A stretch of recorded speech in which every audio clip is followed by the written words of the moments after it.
This is so official. Thank you. Good morning, everyone, and welcome to day 3.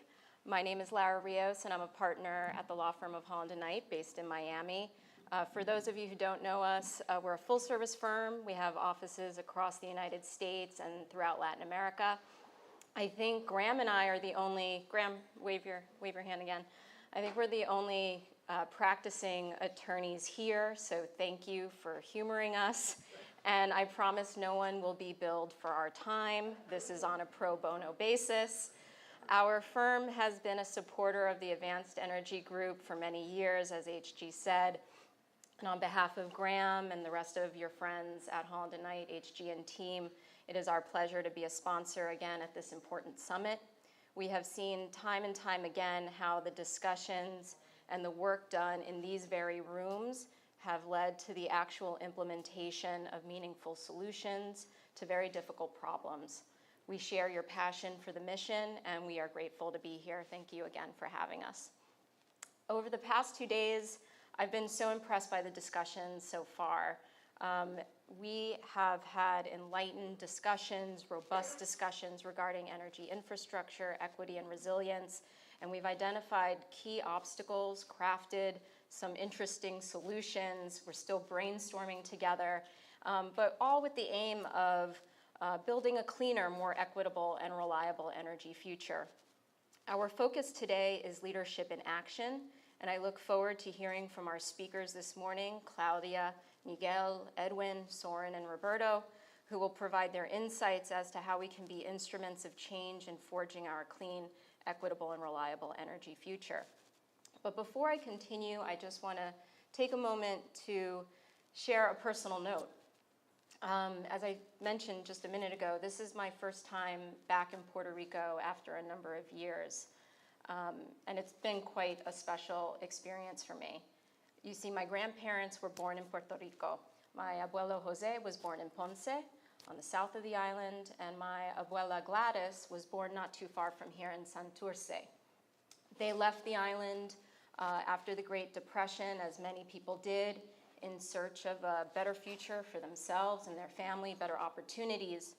And for me, what a testament that to their hard work and their legacy, that here I am standing in front of such great thought leaders and exceptional thinkers talking about the things that we're talking about.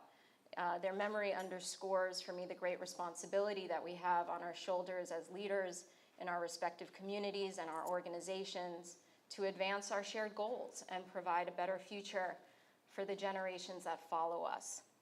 And I think for many of us, that responsibility has taken an even greater meaning in recent years, whether it's been the debilitating effects of extreme weather that we've seen not just in Puerto Rico, but even in my hometown of Queens, New York recently, or the effects of the COVID-19 pandemic. The challenges facing our communities are numerous, they're constantly changing, and leadership remains in high demand. We all have a role to play. During my career as a lawyer, I've seen how the presence or the absence of leadership can make or break a transaction. But I think that the challenges that we've been discussing together so far prompt a rethink on the part of all of us in this room about what it means to actually lead in these critical times. For many of us who have been doing this work for many years, I think it's safe to say that we're at a critical juncture right now. The technologies that we were talking about a decade, 15 years ago, that were once novel, they're more resilient, they're more tested than ever before. So that's no longer an issue. Private capital, public funding, investment is at record highs. Where we find the money, no longer really a problem, it's there. The political and the regulatory winds seem to finally be, aggregating in the right direction. And I think everyone in this room knows that everyone these days are talking about ESG. It's so trendy now. We've been talking about it for years. So it's clear to me that after speaking to some of you over the last few days and hearing from so many of you, that we have to take a fresh look at how we lead and how we prioritize so that we can meet these new challenges that still exist head on. Not just so we can take a project over the finish line, but so we can do it in a way that is sustainable and equitable and impactful. In my view, we have to remain intentional and inclusive.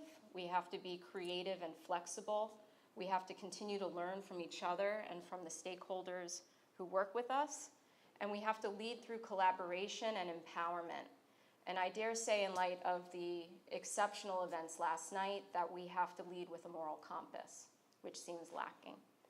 So I look forward to hearing from the rest of you today and our continued conversations. I am so blown away by the work that's done in this room. Thank you.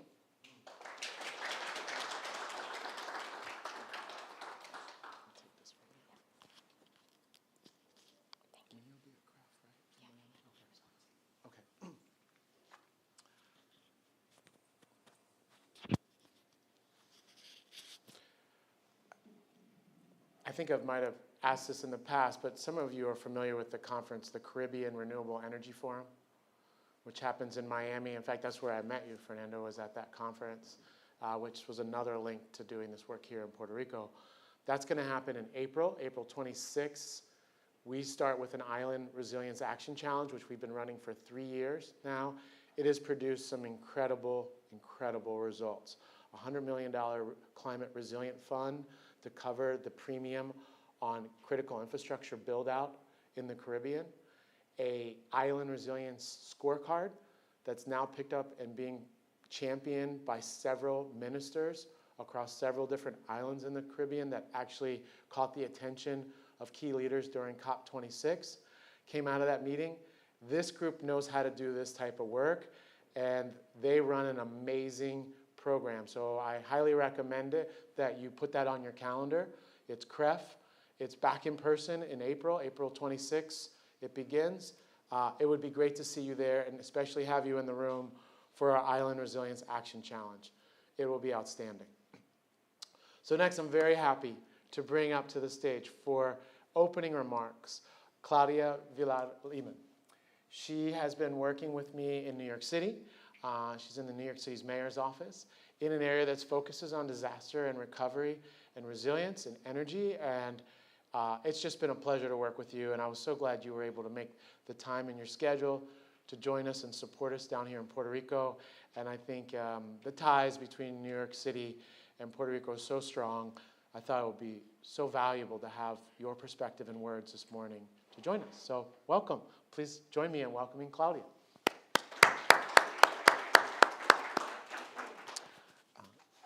Comfortable with the live stream?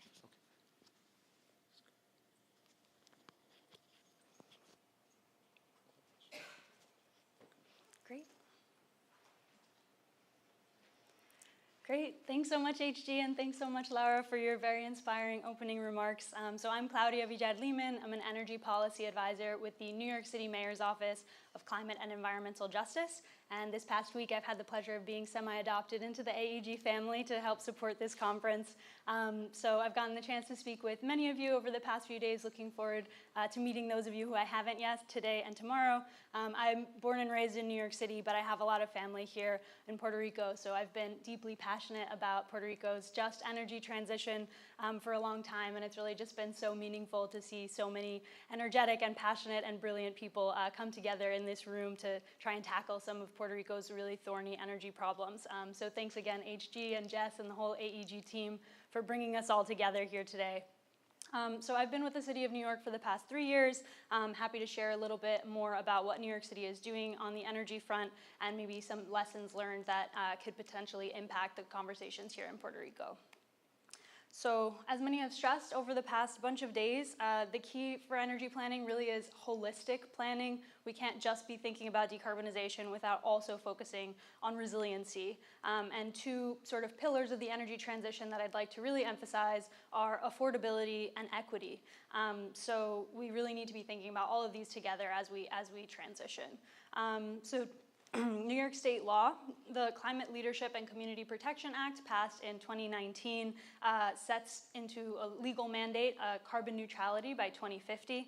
This law really culminated as a result of many years of community advocacy and leadership, and partially due to that leadership, we have equity written right into the law, with 35% of the benefits of the energy transition legally mandated to go to disadvantaged communities.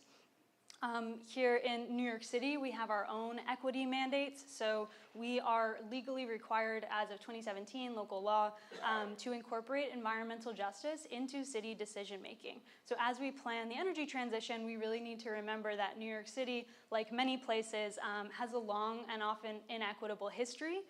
Certain communities, particularly low-income communities and communities of color, have had to bear the burden of more energy infrastructure in their communities, often leading to poorer air quality and poorer health outcomes. And now many of those same overburdened communities are at the front line of climate risk in New York City. So as we conduct our energy planning, it's really critical to ensure that people from these communities have access and are included in the energy planning process, that we're prioritizing solving these health challenges as a centerpiece of the energy transition, and really prioritizing these overburdened communities who are at the front lines of climate risk in New York City.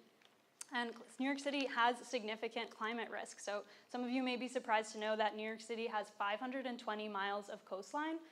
Puerto Rico has about 312 miles. So we have almost double the coastline miles as all of the island of Puerto Rico. New York City really is a city of islands, so we're uniquely vulnerable to threats from sea level rise, from coastal storms.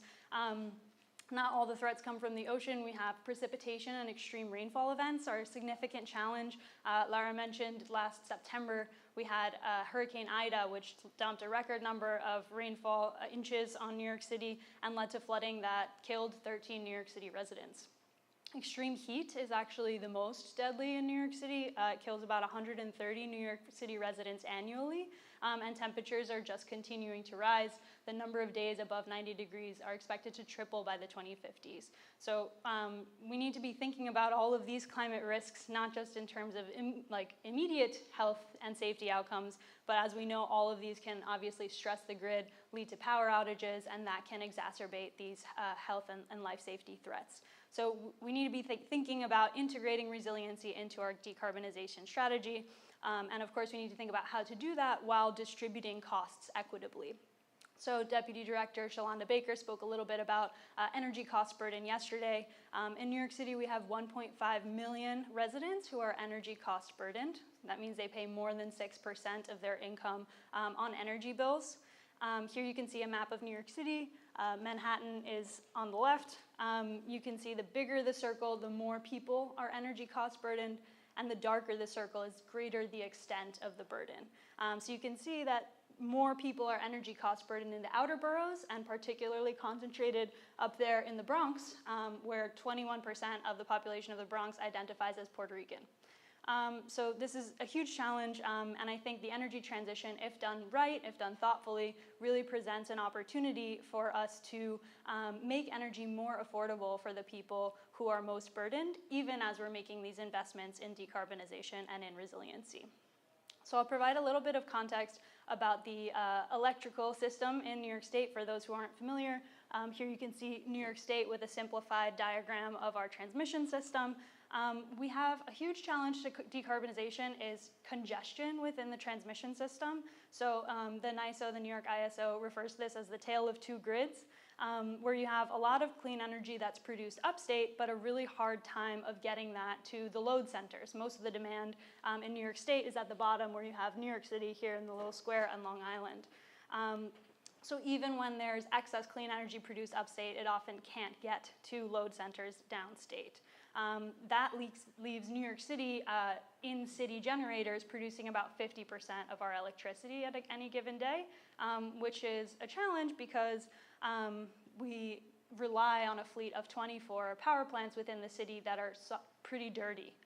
More than 70% of them are over 50 years old. They run on natural gas and fuel oil, and they have significant air quality consequences for the people in the neighborhoods in which these power plants are sited.